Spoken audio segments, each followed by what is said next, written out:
hvala, lep pozdrav tudi imenom Pokrajinskega muzeja Celje. Ta je muzej ustanovljen seveda za varstvo krajinske kulturne dediščine, z zavodom Pogosti krajci skupaj sodelujemo. V prvi vrsti z območno enoto Celje. Lahko rečem, da sodelovanje je zelo dobro, zato smo uspešno spravili celo vrsto projektov. Med drugim tudi na stavbah, v katerih ima muzej svoje prostore, in tudi izpostavil obnovo knjižnega dvora v Celju, tretja faza, ki je bila končana par let nazaj, v katerih je muzej dobil nove prostore. Lahko rečem, da je ob razstavišču Celja mesto pod mestom, ki se razstava grafije Celjski dejansko to brez glasbene skromnosti najboljša muzejska zgodba v zadnjem času.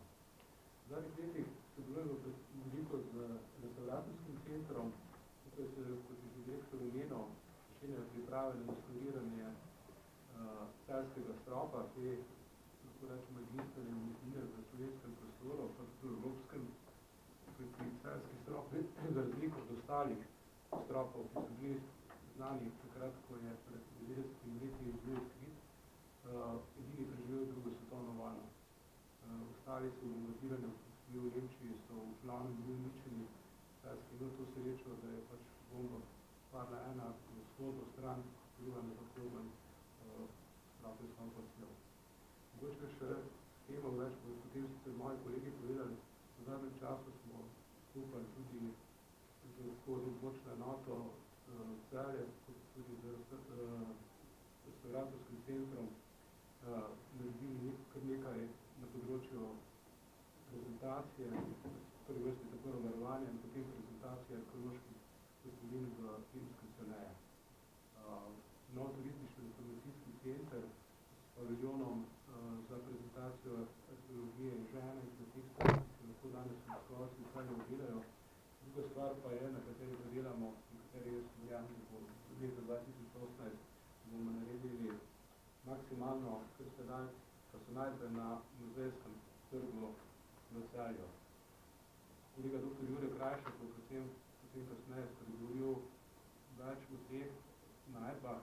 Zato bi pa rad upozoril mogoče na tale kalendar, ki smo ga v muzeju naredili in vas čaka potem tudi v koncu, na katerih je prikazani delček teh najdb, in drugi tudi te freske, ki so resnično čudovite, ki tudi v slovenskem zagotovo, pa tudi širšem okolici. Jaz sem pripričan, da bo na tej točki uspelo, da bomo lahko v bližnji prihodnosti našim obiskovalcem iz muzeja lahko prikazali. To je zmaš, premus. Ja, bom hotela zanirati bližnje polje območno enoto Celje in bo nekako mogoče se predstavljati sodelovanje tudi naše strani. Lepo pozdravljeni tudi v mojem imenu, o samih arheoloških odkritjih na muzejskem trgu, bo potem ob slikah več povedal kolega Jure. Vsekakor je pa potrebno poudariti, da je antična Celeja relativno dobro raziskana in tudi delno prezentirana. Kljub temu pa so te freske, odkrite na muzejskem trgu, v bistvu edine freske v primarni legi. In to je bil nekako tudi povod, da smo izdelali elaborat vrednotenja in v skladu z zakonodajo zadevo posredovali na Ministrstvo za kulturo z vlogo, da naj tem odkritjem priznajo nek izjemnost za Republiko Slovenijo. In hkrati ob tej vlogi, ko je ministrstvo izdalo to odločbo, smo dobili tudi potrditev, da je odločitev o prezentaciji in situ pravilna. Na srečo so te arheološke ostaline na muzejskem trgu na območju pod staro grofijo ohranjene na taki globini, da omogočajo prezentacijo, ne da bi krnile primarno funkcijo muzejskega trga. Zato se je zavod skupaj z Pokrajinskim muzejem pač odločil za to prezentacijo, jo predstavil mestni občini Celje, ki je ta predlog sprejela, nekako zavedajoč se, da so arheološke ostaline na tak način seveda primerno zaščitene in tudi atraktivno prezentirane. Prezentacija funkcionira oziroma bo funkcionirala nekako po principu mesta pod mestom. se pravi, da bomo okrog arheoloških ostalin zgradili prezentacijski objekt z nosilnimi piloti, ugodnimi stenami. Celotno območje bo potem prekrito s povoznimi ploščami, kar pomeni, da pač trg ohranja svojo funkcijo z odprtimi površinami, kjer se pač lahko ljudje družijo in tako naprej. Pod vhodnim nivojem pa bo en del pač teh arheoloških ostalin prezentiran. Seveda, ob tem je potrebno zagotoviti prezračevalni sistem in pa prehod v ta prezentacijski prostor iz lapidarija v stari grofiji, tako da bodo te zadeve med sabo povezane. Gre za prezentacijo približno 90 kvadratnih metrov.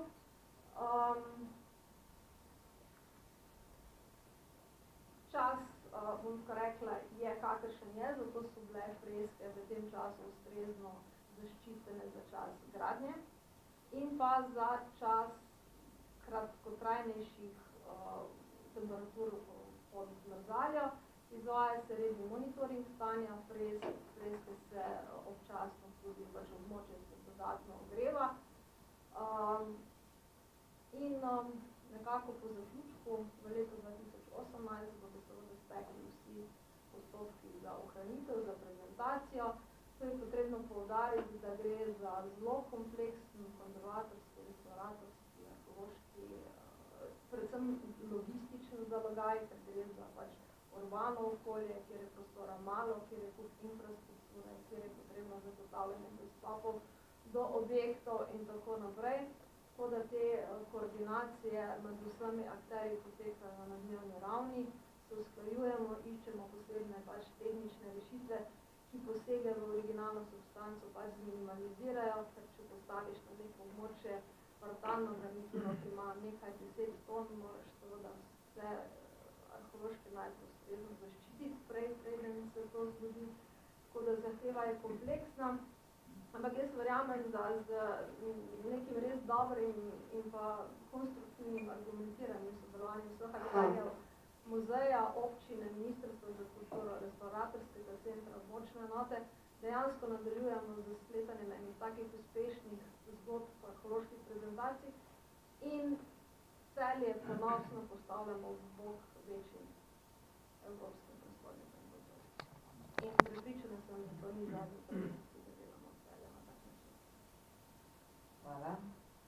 Zdaj pa kar besedo dr. Krajč, da nam predstavi svojo skrito.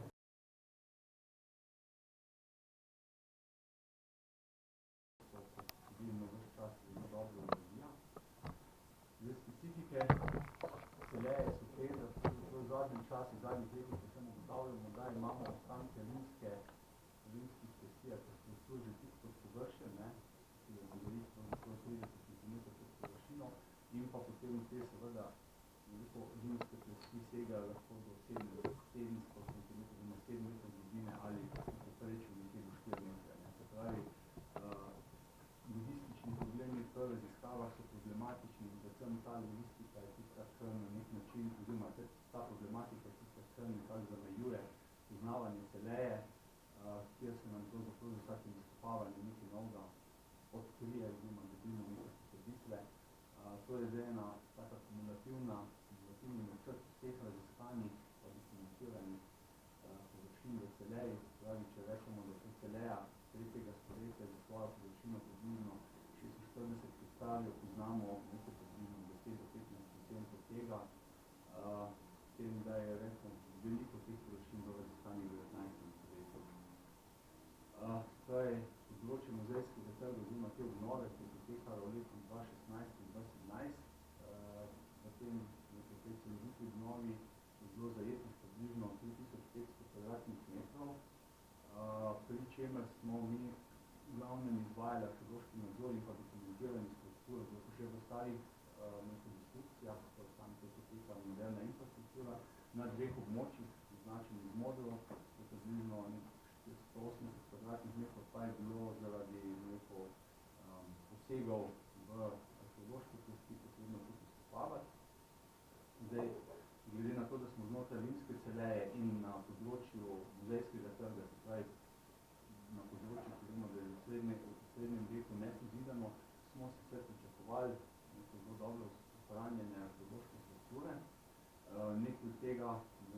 da celo razbrati teh starih načrtov in pa v bistvu teh slik same industrije.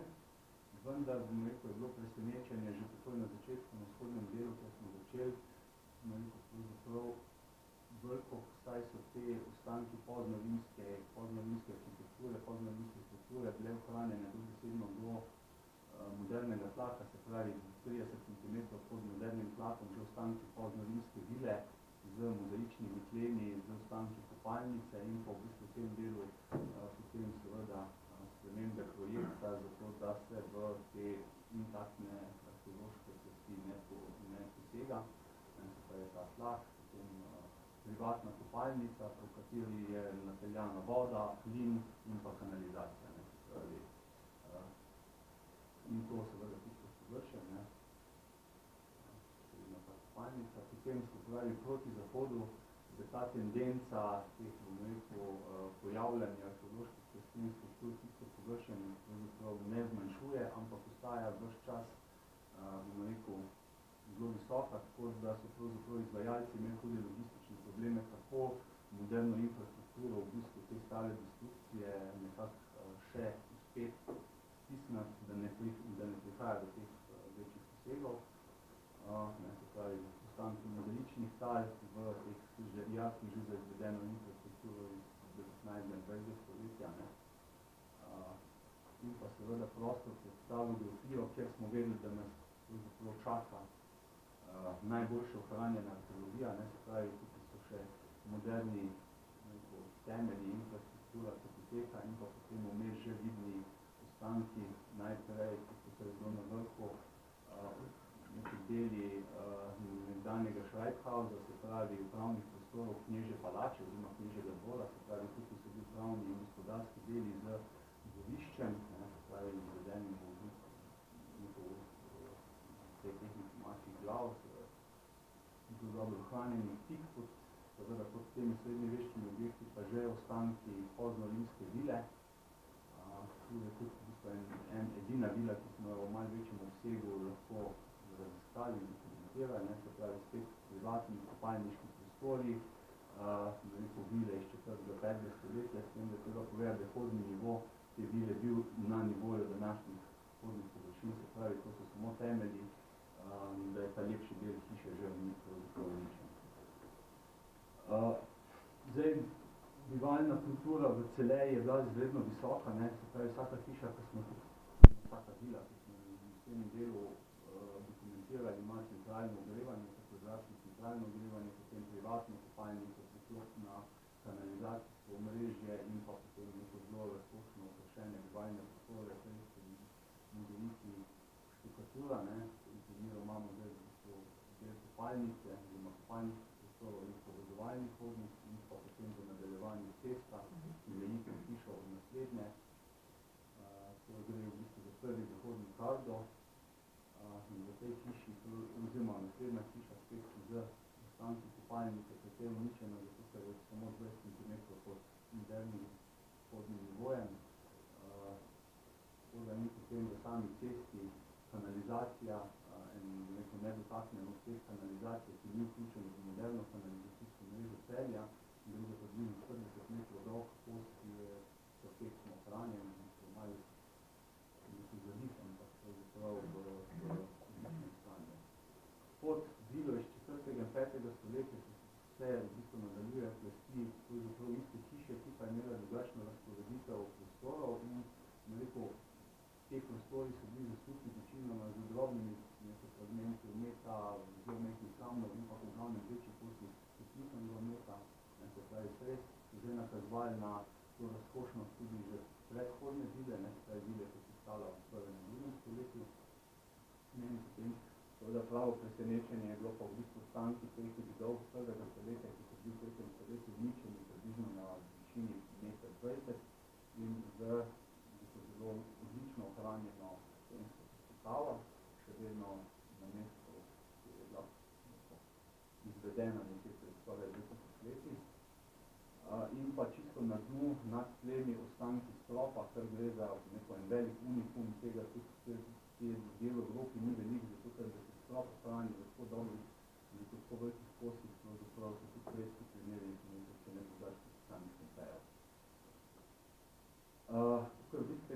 tako zelo dobro, kvalitetno poslikavo z zelo dobro figuralno in resnično motiviko, ki pravzaprav nekako presega vse, ne samo v bližnjem, ampak tudi v podaljni okolici, nekako kaže na to povezavo med neko provincami, kot je bila Nolik in pa med samim tem centralnim italskim prostorom, ker pravzaprav neko tudi v bližini, jaz mislim, da samo pravni prostori, ki so bili na Belunom odkriti, nekako segajo do tega političnega ranga. Postavljene, se pravi, za temi motivi, ko smo še posebno ljudi razmenito, se pravi, gre očitno za neke mitološke scene, neko samo gre za dele stropa, se pravi, gre za vedno tako bogato poslikavo, neko sami motivika in pa stil poslikave nekako nakazuje datacijo v 80. leta prvega stoletja in nekako enači z temi zadnjimi slikarijami, ki poznamo iz Pompeja, tudi s Rimičenjem in pa potem neko nadaljevanje tega stila. Zdaj, če samo zaključim na tej teli bližini, smo nekako videli muzejskega trga, smo nekako hteli dokumentirati 5 ločenih objektov, 5 vil. Ene bolj, druge manj, se pravi, najboljša razstana je ta vila z dobro ohranjena tako v pozno lici, kot v zgodnje lici, pa je to poslikavo, ki bi šla tudi v prezentacijo. Teh rezultatov pa pravzaprav ne moramo še povedati, ker razstave trenutno še potekajo in tudi še nekaj časa potraja, da bomo vse to najbolj uspeli v muzejskem trgu obdelati.